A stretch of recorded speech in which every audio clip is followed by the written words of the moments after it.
Endometriosis itu seperti apa ya? Mungkin banyak dari kita yang belum tahu atau masih bingung tentang kondisi ini. Jadi ada jaringan yang mirip dengan lapisan dalam rahim, namanya endometrium. Tapi dia tumbuhnya di luar rahim. Ini bisa terjadi di berbagai tempat di dalam tubuh kita. Bisa tumbuh di ovarium, tuba falopi, usus, atau organ panggul lainnya. Bahkan, dalam beberapa kasus, jaringan ini bisa ditemukan di luar area panggul. Nah, endometriosis ini sering terjadi loh. Banyak wanita yang mengalami kondisi ini tanpa mereka sadari. Sekitar 10% wanita di seluruh dunia mengalaminya. Ini berarti jutaan wanita di berbagai belahan dunia hidup dengan endometriosis. Walaupun jaringan endometrium ini tumbuhnya di luar rahim, tapi dia tetap terpengaruh sama hormon estrogen dan progesteron. Hormon-hormon ini memainkan peran penting dalam siklus menstruasi kita.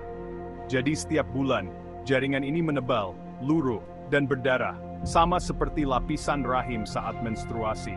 Proses ini bisa menyebabkan berbagai masalah kesehatan. Masalahnya, karena dia tumbuh di luar rahim, darah dan jaringan yang luruh itu jadi nggak bisa keluar dari tubuh. Ini bisa menyebabkan penumpukan jaringan dan darah di dalam tubuh. Akhirnya, terjadilah peradangan, nyeri, dan jaringan parut di sekitar area tersebut. Kondisi ini bisa sangat menyakitkan dan mengganggu aktivitas sehari-hari. Gejala endometriosis ini beragam, bisa nyeri haid, nyeri saat berhubungan intim, sampai sulit punya anak. Beberapa wanita juga mengalami kelelahan, diare, sembelit, dan mual. Penyebab pastinya memang belum diketahui, tapi ada beberapa faktor yang diduga berperan. Faktor genetik, lingkungan, dan sistem kekebalan tubuh mungkin berkontribusi. Nanti kita bahas lebih lanjut di bagian berikutnya ya.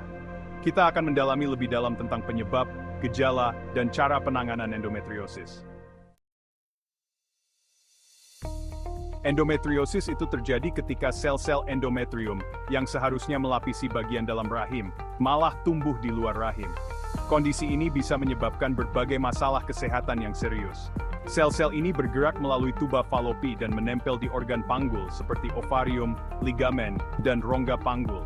Mereka bisa menempel di mana saja di area panggul. Meskipun tempatnya salah, sel-sel endometrium ini tetap merespons siklus hormonal bulanan.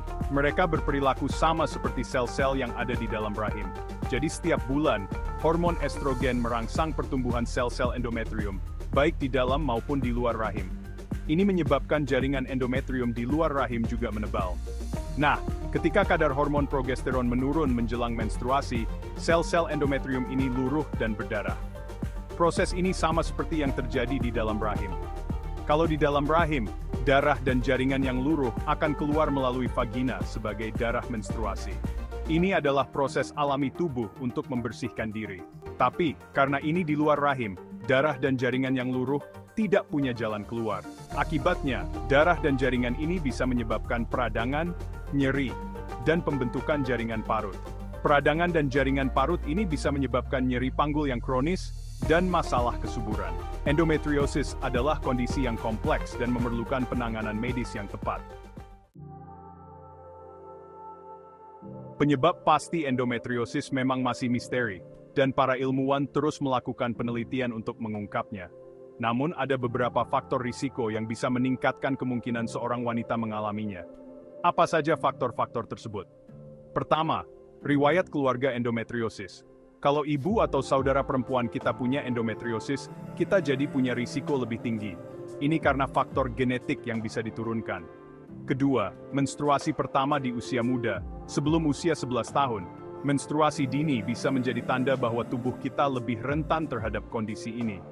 Ketiga, siklus menstruasi yang pendek kurang dari 27 hari. Siklus yang lebih pendek berarti lebih banyak menstruasi dalam setahun, yang bisa meningkatkan risiko. Keempat, menstruasi yang lama dan banyak, lebih dari 7 hari atau sangat banyak. Ini bisa menyebabkan lebih banyak jaringan endometrium yang tumbuh di luar rahim. Kelima, belum pernah hamil. Kehamilan bisa mengurangi risiko endometriosis karena perubahan hormonal yang terjadi. Keenam, kelainan saluran reproduksi, misalnya di rahim, tuba falopi, atau vagina. Kelainan ini bisa mengganggu aliran menstruasi dan menyebabkan jaringan endometrium tumbuh di tempat yang tidak seharusnya. Ketujuh, paparan bahan kimia lingkungan, seperti dioksin. Bahan kimia ini bisa mengganggu sistem hormonal kita dan meningkatkan risiko endometriosis. Tapi ingat ya, Punya satu atau lebih faktor risiko ini bukan berarti pasti kena endometriosis.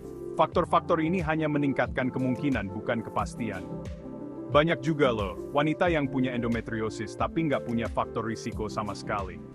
Jadi penting untuk tetap waspada dan berkonsultasi dengan dokter jika mengalami gejala yang mencurigakan. Gejala endometriosis itu beda-beda di setiap wanita. Ada yang nggak ngerasain gejala sama sekali, tapi ada juga yang sampai parah dan mengganggu aktivitas. Tingkat keparahan gejalanya juga nggak selalu sama dengan tingkat keparahan endometriosisnya. Ada yang endometriosisnya ringan tapi gejalanya parah. Ada juga yang endometriosisnya berat tapi gejalanya ringan, atau bahkan nggak ada sama sekali. Nah, gejala endometriosis yang paling umum itu nyeri haid. Biasanya nyeri di perut bagian bawah, punggung bawah, atau panggul. Nyerinya bisa dari yang tumpul sampai kram yang tajam dan menusuk. Nyerinya bisa mulai beberapa hari sebelum menstruasi dan berlanjut selama menstruasi. Kadang-kadang nyerinya juga bisa makin parah seiring waktu. Selain nyeri haid, nyeri saat berhubungan intim juga umum terjadi. Ini disebut juga dyspareunia. Nyerinya bisa terasa selama atau setelah berhubungan intim, bisa tajam dan menusuk, atau seperti kram yang dalam. Nyerinya bisa di area panggul, vagina, atau rektum. Yang perlu diingat, nyeri saat berhubungan intim ini bisa menyebabkan stres, kecemasan, dan masalah dalam hubungan. Selain nyeri haid dan nyeri saat berhubungan intim, endometriosis juga bisa menyebabkan gejala lain, seperti perdarahan menstruasi yang banyak atau tidak teratur, perdarahan di antara periode menstruasi, nyeri saat buang air kecil atau buang air besar, diare, sembelit, atau kembung, terutama selama menstruasi, kelelahan, dan infertilitas. Ingat ya, gejala-gejala ini juga bisa disebabkan oleh penyakit lain. Jadi, kalau mengalami gejala-gejala ini, segera periksa ke dokter untuk mendapatkan diagnosis yang tepat. Mendiagnosis endometriosis, perjalanan menuju kepastian. Mendiagnosis endometriosis itu susah-susah gampang karena gejalanya mirip dengan penyakit lain. Nggak ada satu tes ajaib yang bisa langsung memastikan diagnosis endometriosis. Dokter biasanya akan menanyakan riwayat kesehatan dan melakukan pemeriksaan fisik, termasuk pemeriksaan panggul. Dari pemeriksaan ini, dokter bisa tahu kalau ada kelainan pada organ panggul. Pilihan pengobatan, meredakan gejala dan meningkatkan kualitas hidup. Tujuan pengobatan endometriosis adalah untuk mengurangi gejala dan meningkatkan kualitas hidup. Memang sih endometriosis belum bisa disembuhkan total, tapi ada beberapa pilihan pengobatan untuk mengelola gejalanya. Pilihan pengobatan yang tepat untuk kita akan bergantung pada beberapa faktor, termasuk tingkat keparahan gejala, keinginan untuk punya anak di masa depan, dan kondisi kesehatan secara keseluruhan. Pengobatan hormonal mengatur pertumbuhan endometrium. Pengobatan hormonal sering jadi pilihan pertama untuk endometriosis. Cara kerjanya dengan menurunkan kadar estrogen dalam tubuh atau mencegah ovulasi. Harapannya, pertumbuhan jaringan endometrium jadi melambat dan peradangan berkurang. Pengobatan hormonal ini bisa berupa pil KB, suntikan, atau alat kontrasepsi dalam rahim, (IUD). Pembedahan pilihan terakhir untuk kasus yang parah. Pembedahan bisa jadi pilihan kalau pengobatan hormonal nggak berhasil, atau kalau endometriosisnya sudah parah. Tujuannya untuk mengangkat atau menghancurkan jaringan endometrium sebanyak mungkin. Pembedahan bisa dilakukan melalui laparoskopi, yaitu prosedur invasif, minimal yang menggunakan sayatan kecil dan kamera kecil, atau melalui laparotomi, yaitu prosedur yang melibatkan sayatan yang lebih besar di perut.